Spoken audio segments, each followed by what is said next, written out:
श्री शिवाय नमस्तुभ्यम।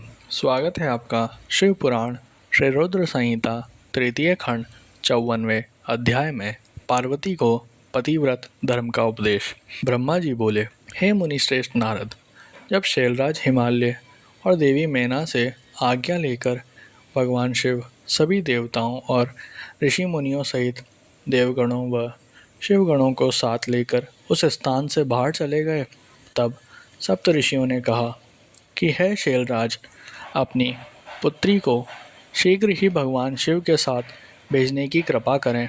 यह सुनकर हिमालय बहुत व्याकुल हो गए। उन्होंने देवी मैना से पार्वती को भेजने के लिए कहा। देवी मैना ने वैदिक रीति का पालन करते हुए अपनी पुत्री का सुंदर वस्त्रों और आभूषणों से श्रृंगार किया। उस समय मैना ने एक ब्राह्मण पत्नी को बुलाकर पतिव्रत धर्म की शिक्षा देने के लिए कहा। ब्राह्मण पत्नी ने वहां आकर पार्वती को शिक्षा देते हुए कहा, हे पार्वती, इस सुंदर संसार में नारी विशेष पूजनीय मानी जाती है। जो स्त्रियां पतिव्रत का पालन करती हैं वे धन्य हैं। वे दोनों कुलों को पवित्र करती हैं। उनके दर्शन मात्र से पाप नष्ट हो जाते हैं। जो पति को साक्षात ईश्वर मानकर उनकी सेवा शुश्रूषा करती है, वे स्त्रियां इस लोक में आनंद प्राप्त कर सद्गति को प्राप्त करती है और अपने दोनों कुलों को तार देती है। सावित्री, लोपामुद्रा, अरुंधति, शांडिली, शतरूपा, अनसुईया, लक्ष्मी, संवधा, सती, संज्ञा, सुमति, श्रद्धा, मैना और स्वाहा आदि नारियां साध्वी कहलाती है। वे अपने पातिव्रत्य धर्म के कारण ब्रह्मा, विष्णु और शिव की भी पूजनीय है। इसलिए स्त्री को सदैव अपनी पति की आज्ञा का पालन करना चाहिए। पतिव्रता स्त्री पति के भोजन कर लेने के बाद ही भोजन करें। जब तक वह खड़ा हो खुद भी ना बैठे। पति के सो जाने के बाद ही सोए और उसके उठने से पहले उठ जाए। क्रोधित होने पर या अत्यधिक प्रसन्नता होने पर भी अपने पति का नाम न ले। पति के बुलाने पर सभी कामों को छोड़कर पति के पास चली जाए। उसकी हर आज्ञा को अपने धर्म मानकर उसका पालन करे। कभी वह प्रवेश द्वार पर खड़ी न हो, बिना किसी कार्य के किसी के घर न जाए और जाने पर बिना कहे कदापि न बैठे। अपने घर की वस्तुएं किसी को न दे। पतिव्रता स्त्री को वस्त्रों और आभूषणों से वशीभूत होकर ही अपना मुख पति को दिखाना चाहिए। जब पति घर से बाहर या परदेश गया हो तो उन दिनों में पतिव्रता स्त्री को सजना संवरना नहीं चाहिए। पति के सेवन की चीज़ें ठीक समय पर जब उसे आवश्यकता हो तुरंत दे दें। अपना हर कार्य चतुराई और होशियारी से करें। अपने पति की हर आज्ञा का पालन करना ही पतिव्रता स्त्री का परम धर्म होता है। पति की आज्ञा लिए बिना पत्नी को कहीं भी नहीं जाना चाहिए, यहाँ तक कि तीर्थ स्थानों जैसे पुण्य स्थलों पर भी नहीं। पति के चरणों को धोकर उसको पीने से ही पत्नी का तीर्थ स्थान पूरा हो जाता है। पति द्वारा छोड़े गए झूठे भोजन को पत्नी को प्रसाद समझकर खाना चाहिए। देवता, पितरों, अतिथियों या भिखारियों को भोजन का भाग देकर ही भोजन करना चाहिए। व्रत तथा उपवास रखने से पूर्व पति की आज्ञा अवश्य लें, अन्यथा व्रत का पुण्य नहीं मिलता। किसी चीज़ को पाने के लिए अपने पति से झगड़ा कदापि न करें। सुख से आराम पूर्वक बैठे हुए या सोते समय पति को कभी ना उठाएं। यदि पति किस बात के कारण दुखी हो, धनहीन हो, बीमार हो या वृद्ध हो गया हो तो भी उसका परित्याग ना करें। रजस्वला होने पर 3 दिन तक अपने पति के सामने न जाएं। उसे अपना मुख ना दिखाएं। जब तक स्नान करके शुद्ध ना हो जाएं तब तक पति से कोई बात ना करें। शुद्ध होकर सर्वप्रथम अपने पति का ही दर्शन करें। उत्तम पतिव्रत का पालन करने वाली स्त्री को सुहाग का प्रतीक मानी जाने वाली वस्तुएं जैसे सिंदूर, हल्दी, रोली, काजल, चूड़ियाँ, मंगलसूत्र, पायल, बिछुएं, नाक की लौंग, कान के कुंडल, को सदैव धारण करना चाहिए। जो स्त्रियां सुहाग की निशानी मानी जाने वाली इन वस्तुओं को हर वक्त धारण किए रहती है, उनके पति की आयु में वृद्धि होती है। पतिव्रता स्त्री को कभी भी छेनाल, कुल्टा आदि भाग्यहीन स्त्रियों के साथ नहीं रहना चाहिए, अर्थात उनसे मित्रता नहीं करनी चाहिए। पति से लड़ने वाली एवं उसके वैर भाव रखने वाली स्त्री को सहेली ना बनाएं, कभी भी अकेली ना रहें, वस्त्रहीन होकर स्नान ना करें, सदा पति के कहे अनुसार चलें, पति की इच्छा होने पर ही रमण करें, उसकी हर इच्छा को ही अपनी इच्छा समझें, पति के हंसने पर हंसें, उसके दुखी होने पर दुखी हों। पतिव्रता स्त्री के लिए उसका पति ही उसका आराध्य होना चाहिए। ब्रह्मा, विष्णु और शिव से अधिक उसे अपने पति को ही महत्व देना चाहिए। अपने पति को शिव स्वरूप मानकर उसे पूजना चाहिए।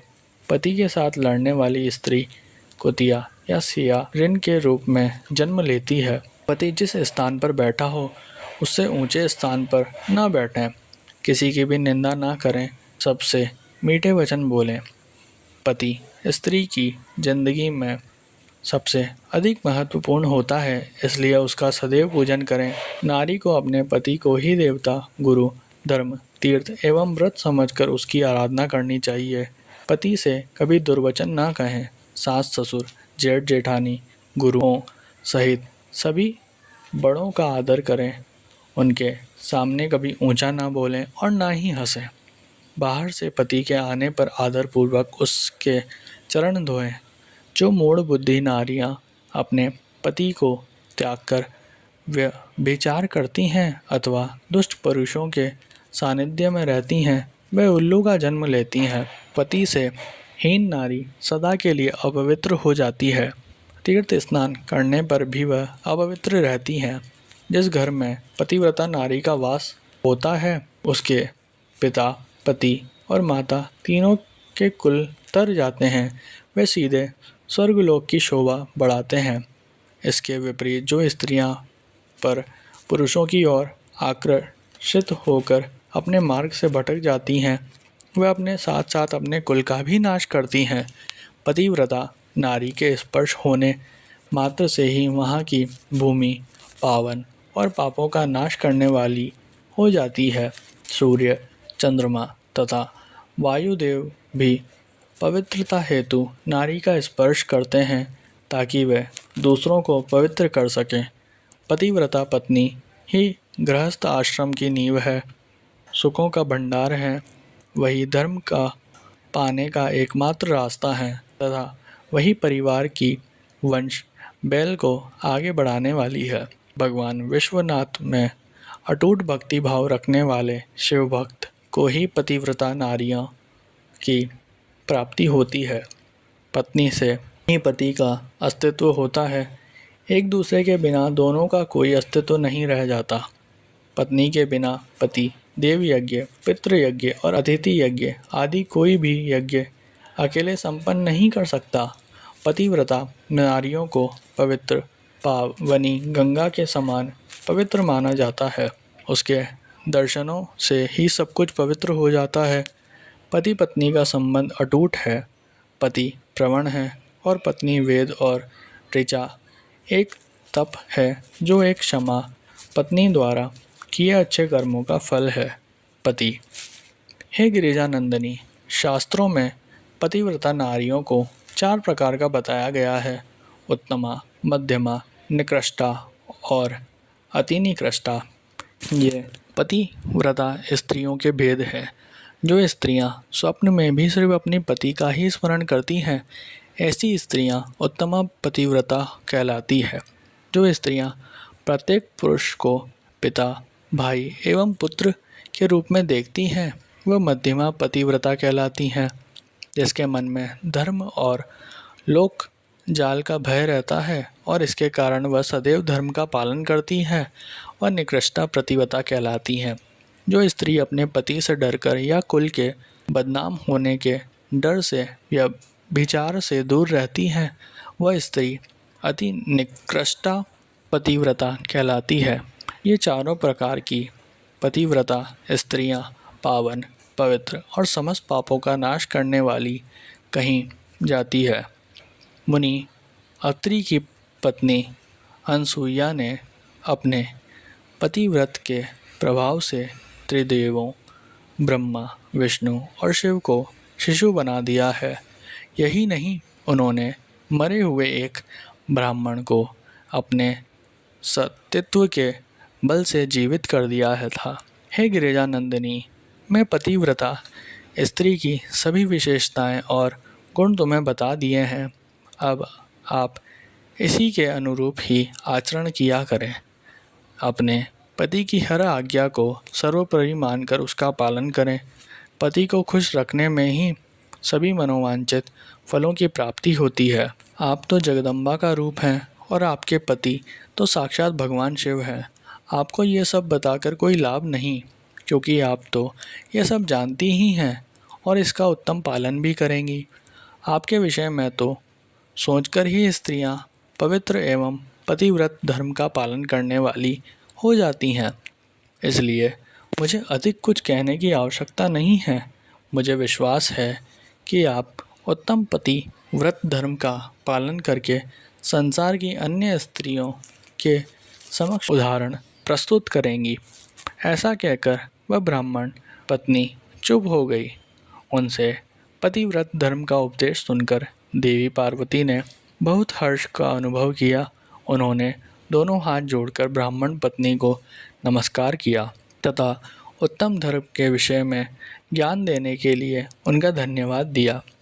देवी पार्वती ने अपने आचरण से सभी उपस्थित परिजनों को शिक्षा दी कि भले ही कोई कितना भी जानकार क्यों ना हो, उसे अपनी परंपराओं का आदरपूर्वक पालन करना चाहिए। जो अहंकार के कारण लोक धर्म का परित्याग करता है, उसका अपयश होता है तथा वह अपनी संतानों को पथभ्रष्ट करता है।